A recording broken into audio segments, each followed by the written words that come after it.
Video کو like کر کے آگے شیئر ضرور کر دینا۔ اللہ کو قرض حسنہ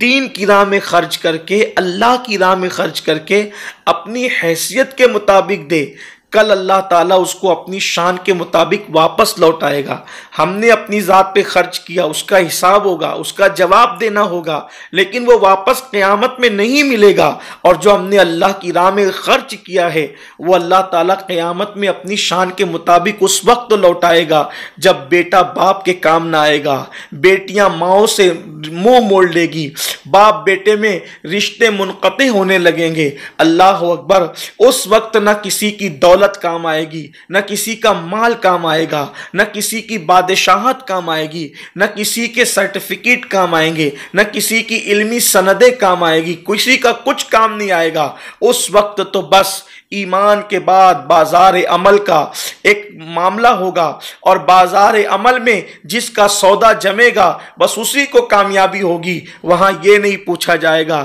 تم کس قبیلے سے تعلق رکھتے تھے، وہاں یہ نہیں پوچھا جائے گا تم کس خطے سے تعلق رکھتے تھے، وہاں یہ نہیں پوچھا جائے گا تم عربی تھے یا عجمی تھے، وہاں یہ نہیں پوچھا جائے گا تم غریب تھے کہ مالدار تھے، وہاں یہ نہیں پوچھا جائے گا تم کالے تھے کہ گورے تھے، وہاں یہ نہیں پوچھا جائے گا دنیا میں تمہارے پاس کون سی ڈگری تھی، وہاں یہ نہیں پوچھا جائے گا کہ تم نے جو ہے اللہ اکبر جو اپنے بڑے بڑے بلند مکانات تعمیر کیے تھے تو ان مکانات کو جو تم نے تعمیر کیا تھا تو تم جو ہے وہ جھوپڑ پٹی میں رہتے تھے یا محلوں میں رہتے تھے، وہ یہ نہیں پوچھا جائے گا۔ وہاں تو یہ پوچھا جائے گا بتا تو نے اللہ کے لیے کیا کیا، تو نے اللہ کے لیے کون سا عمل کیا۔ کتنی افسوس کی بات ہے، کل کے عثمان غنی جو مالدار تھے، بڑے تاجر تھے، ان کی فکر میں جن کی تربیت اللہ کے رسول صلی اللہ علیہ وآلہ وسلم نے کی تھی، ان کی فکر میں اور ہمارے دولت مندوں کی فکر میں کتنی تبدیلی ہے، کتنا فرق ہے کہ عثمان غنی اپنی ذات کے لیے حساب سے خرچ کر رہے اور اللہ کی راہ میں بے حساب دل کھول کر دے رہے ہیں، اور یہاں حال یہ ہے بیٹی کی منگنی کریں گے تو 20 25 لاکھ روپے خرچ کریں گے، فضول خرچی ہوگی۔ اور اگر کسی غریب کی شادی میں دینے کی بات آ جائے تو لوگ مندی کی شکایت کرنے لگتے ہیں، غریبوں پہ خرچ کرنے کی بات آ جائے تو لوگ مندی کے شکوے کرنے لگتے ہیں، مسجد مدرسے میں دینے کی بات آ جائے تو لوگ جو ہے وہ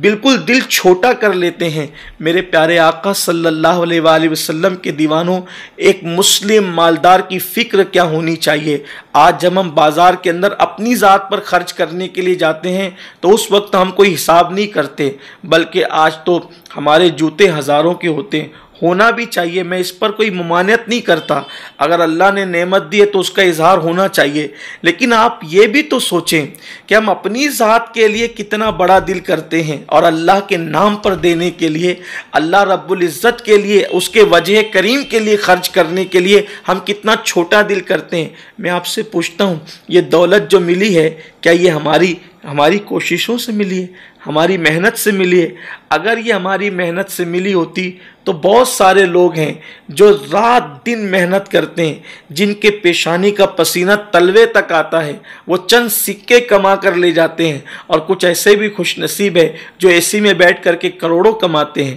تو اگر محنت کی بنیاد پہ دولت ملتی تو محنت کس نے زیادہ کی؟ جو روڈ پہ ٹھیلا ڈھکیل رہا تھا اس نے زیادہ محنت کی، جو مزدوری کر رہا تھا محنت اس نے زیادہ کی، لیکن وہ تو چند سکے گھر لے کر کے گیا، اے سی میں بیٹھنے والا کروڑوں کما گیا۔ تو پتہ چلا یہ اللہ کا فضل ہے۔ اس لیے اللہ نے اگر دولت دی ہے تو میری گزارش ہے کہ اپنی ذات پہ جہاں خرچ کرتے ہو، اسلام منع نہیں کرتا، کرو اپنی ذات پہ خرچ، لیکن اللہ کے لیے کیا کیا۔ اور یاد رکھنا آج دنیا کے اندر جو اپنے مال پر عیاشی کر رہے ہیں لوگ،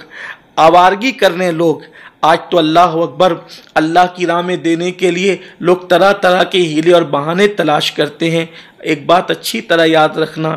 جن لوگوں کا مال اللہ کے نام پر اور اللہ کی راہ میں خرچ ہوتا ہے، پھر ان کا مال شراب کے اڈوں پر خرچ نہیں ہوتا، ان کا مال زنا کے اڈوں پہ خرچ نہیں ہوتا، ان کا مال چوری نہیں ہوتا، ان کا مال فضول جگہ خرچ نہیں ہوتا۔ لیکن وہ لوگ جو اللہ کی راہ میں اپنا مال خرچ نہیں کرتے تو پھر کسی کا مال شراب کے اڈوں پہ خرچ ہوتا ہے، کسی کا مال زنا کے اڈوں پہ خرچ ہوتا ہے۔ اور ایک بات یاد رکھنا، اگر ہم اللہ کی راہ میں خرچ کر رہے ہیں تو ہم معاذ اللہ کسی پہ احسان نہیں کر رہے ہیں بلکہ اپنے آپ پر احسان کر رہے ہیں۔ کاش کہ اللہ میری قوم کے دولت مندوں کو فکر عثمان غنی عطا فرمائے، ہم سب کو اللہ صحابہ کرام